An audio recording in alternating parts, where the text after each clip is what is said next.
Isang cruise ship na bumiyahe mula Argentina ang naging sentro ng pag-aalala matapos maiulat ang posibleng pagkalat ng hantavirus sa ilang pasahero.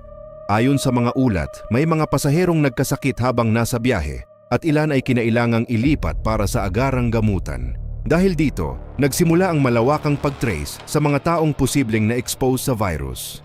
Pero ano nga ba ang hantavirus? Isa itong bihirang sakit na karaniwang inuugnay sa mga daga at kanilang dumi, ihi o laway.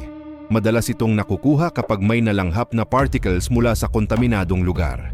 Sa ilang kaso, nagdudulot ito ng matinding problema sa paghinga at maaring maging delikado kapag hindi agad naagapan.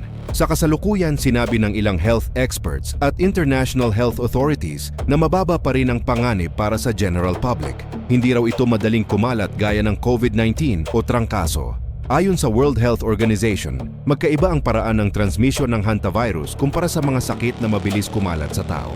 Gayunpaman, naging seryoso ang sitwasyon dahil nasa isang cruise ship nangyari ang insidente. Sa ganitong uri ng biyahe, madalas dikit-dikit ang mga tao sa enclosed spaces. Kapag may nakumpirmang kaso ng infectious disease, mas mabilis na natutukoy at minamonitor ang mga naging close contact upang maiwasan ang mas malawak na exposure.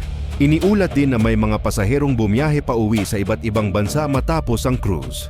Dahil dito, nakipag-coordinate ang mga health authorities sa iba't ibang lugar para matukoy kung sino ang maaaring na-expose. Kabilang sa mga hakbang ang contact tracing, monitoring ng sintomas, at pagbibigay ng health advisories sa mga pasahero. Bagamat bihira, hindi bago ang hantavirus sa mundo ng medisina.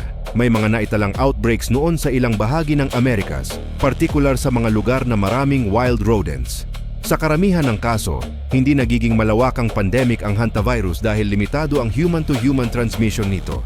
Isa ring paalala ang insidenteng ito kung gaano kahalaga ang mabilis na response ng health authorities sa panahon ng global travel.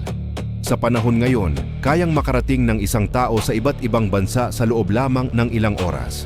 Dahil dito, mas mahalaga ang maagang deteksyon, malinaw na impormasyon, at tamang koordinasyon sa pagitan ng mga bansa.